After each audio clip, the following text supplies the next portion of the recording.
Welcome back to your diabetic expert, Health Angel Solutions. Diabetes has been predicted by me years before blood glucose levels rise. We uncover the actual state of the liver, which simultaneously reveals stress levels, diet quality, muscle mass, inflammation, sleep, and pancreatic strain. It's not glucose fasting. It's not A1C. Not even your triglycerides are to blame. Fasting insulin is what it is, the modern medical field's most underutilized early warning mechanism. And I'll demonstrate to you today why this lab has the power to fundamentally alter your understanding of metabolic disease. First, what fasting insulin actually shows. This hidden physiology will be discussed. One thing is really evident when you use fasting insulin: how hard your pancreas has to work to maintain your blood sugar levels. The majority of individuals believe that glucose is normal. I'm all right. However, the last metric to alter is glucose. Before glucose levels rise, insulin levels typically climb for 5 to 10 years. This implies that you can have a lovely A1C and glucose levels while still experiencing metabolic failure in the background. This explains the potency of fasting insulin. It exposes the invisible early stage of the illness process. Why do medical professionals disregard this test? Let's be truthful. Every week at my clinic, this irritates me. Insulin fasting is not disregarded because it is not important. Since it is not covered by diabetes screening recommendations, it is disregarded. Do physicians now receive education on insulin, insulin resistance, and other related topics? They do, indeed. However, who makes the medical decisions when they start to practice? Insurance providers. Insulin resistance must now be addressed by the insurance company if elevated insulin levels are found. Thus, they oppose early disease diagnosis by physicians. They do not wish to increase their expenditures. Because we don't want to spend money on these individuals, the majority of insurance companies want to transfer them to Medicare and then let Medicare handle it. Therefore, why would I spend so much money on testing, treatment, and other related expenses if I were to receive an early diagnosis of diabetes, prediabetes, insulin resistance, and so on? Instead, I'll just wait 10 more years for them to develop diabetes and become seriously ill. By then, they might be eligible for Medicare, and doctors are regrettably compelled to order because, doctors will order things that insurance doesn't cover, and the patient will be upset saying, "Why do doctors order things that insurance doesn't cover well?" It's not the doctor's fault, it's the insurance company's. The most recent stage markers, such as glucose and A1C, are also emphasized in medical education. Thus, you pass this fundamental science portion, the lovely part, when you advance in medical school. After that, you become a practitioner. So you have to be realistic, don't you? You will then begin to look at things like, just look at glucose because you want to see things quickly. Thus, fasting insulin is not the default biomarker, although being the oldest. What does elevated fasting insulin actually do in your body? Now, this is the crucial part, because it's at this point that most people realize, hey, I think I've been missing something, like what's wrong with this fasting insulin? Even with minimal calorie intake, excessive fasting insulin will actually result in fat accumulation and locked fat cells. Why? Because the release of fat is inhibited by insulin. People will therefore say, even if I eat nothing, I can't lose weight, since your fat cells are locked, that is. You now have elevated blood pressure due to the activation of your renin-angiotensin system. Fatty liver is evident because, as you are aware, your liver is where you store the majority of your fat. Insulin and glucose work together to keep blood sugar levels stable, which keeps them hungry all the time. This can cause other hormonal problems like PCOS, where insulin stimulates the ovaries to produce a lot of testosterone, or DHAs, where high triglycerides and low HDL occur. If you have these, you are probably insulin resistant. It will interfere with your sleep. Inflammation will result from that. There will be energy crashes for you. Your mind will be clouded. People say, I'm doing everything right, but my body isn't responding, for this reason. It's also interesting to note that many people who come to me with Hashimoto's thyroiditis have all these symptoms and believe that their thyroid is the cause, but in most cases, it's actually their insulin resistance. Therefore, let me assure you that the statistics do important. However, the reference range has little significance. Many individuals, including my patients, will tell me, oh, this is on the high side. This is a little low. This is not inside the range. In reality, we don't use reference ranges to interpret lab results. All right? Unfortunately, I'm going to offer you the most basic example, which is that you're an A1C. Your A1C reference range, then, is between 5.7 and, say, 6.5. That is a range that is pre-diabetic. Else you can reach 5.7, which they consider normal, but 5.5 is actually abnormal. You'll notice that you have elevated insulin levels.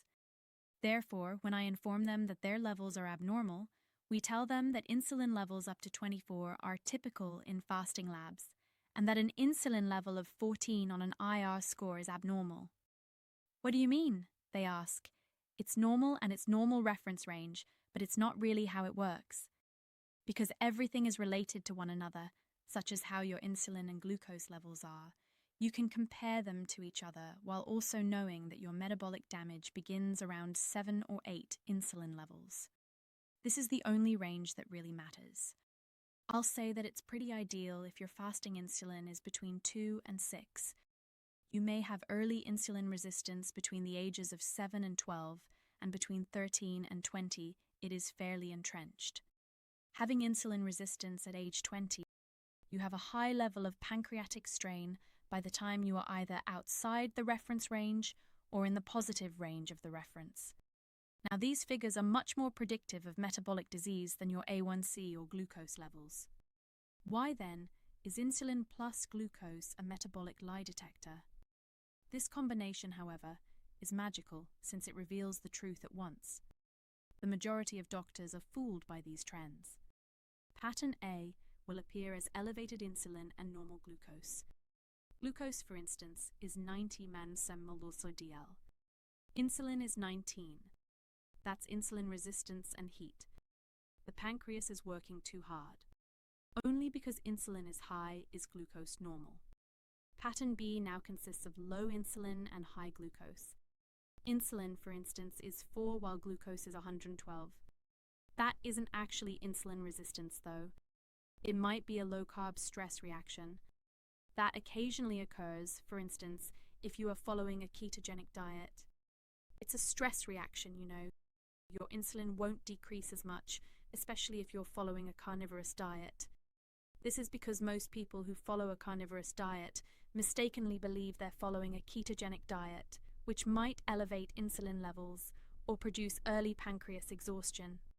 Additionally, it may occur if you have antibodies against your pancreas or some form of hereditary diabetes.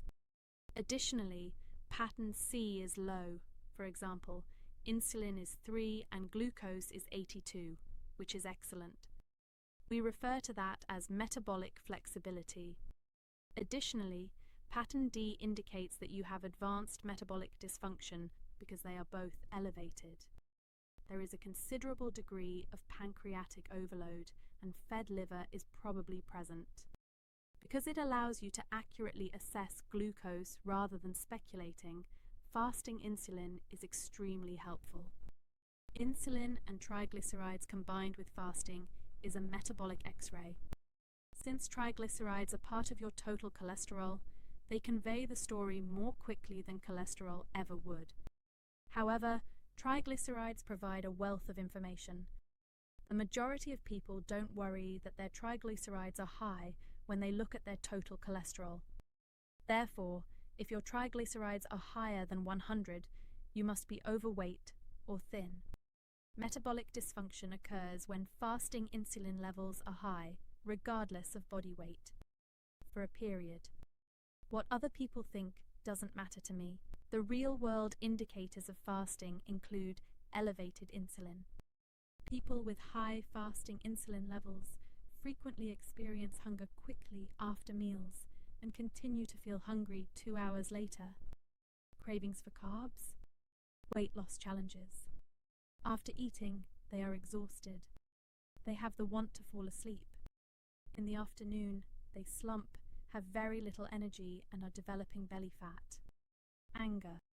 Additionally, they experience dizziness during fasting due to their lack of metabolic flexibility and if meals are postponed, since their blood sugar levels are so unstable. They are unable to flip between cravings for evening snacks and fat burning. They simply eat a lot of carbohydrates after waking up, which causes them to have morning brain fog. The majority of patients now believe that these are typical aspects of life. They're not, in fact.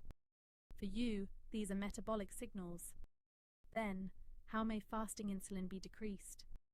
Let's talk about action, no nonsense. Gain muscle. Of all the interventions, including food, this has the most potent insulin-lowering effect, making it more significant than your diet. The majority of people are able to diet, but not exercise. Exercise is a major issue that many people struggle with. Second, I would advise against eating late at night. Insulin cannot drop before you go to sleep. If you eat after hours, you will also correct the composition of breakfast. Why? Protein, fiber, healthy fat, and slow carbohydrates will all virtually instantly reduce your 24-hour insulin production. Additionally, we will need to enhance liver health. A major contributing element to fasting insulin is liver insulin resistance. What else? We must regulate cortisol, correct? Even in the absence of food, cortisol raises fasting insulin. Additionally, make use of some specific botanicals. For insulin resistance, for instance, you might consider gymna, holy basil, fenugreek, neem, and bittermelon. Indian blackberries are now, I'm simply sharing my thoughts with you, Sugar glucon and sugar advanced glucose support contain all of them. All of them now reduce your absorption of glucose. They increase your sensitivity to insulin. They ease your pancreas strain and quell your desires for carbohydrates. What else can we learn from today's episode? One lab, however, has the power to alter your metabolic future. In essence, it's fasting insulin. You risk missing 10 years of early warning indicators if you never measure it. Insulin resistance can be reversed if detected early, preventing the development of diabetes, fatty liver, PCOS, high blood pressure, or cardiovascular disease. Keep in mind that we break down like this every day so you can take charge of your health long before symptoms show up. I'll see you in the upcoming video.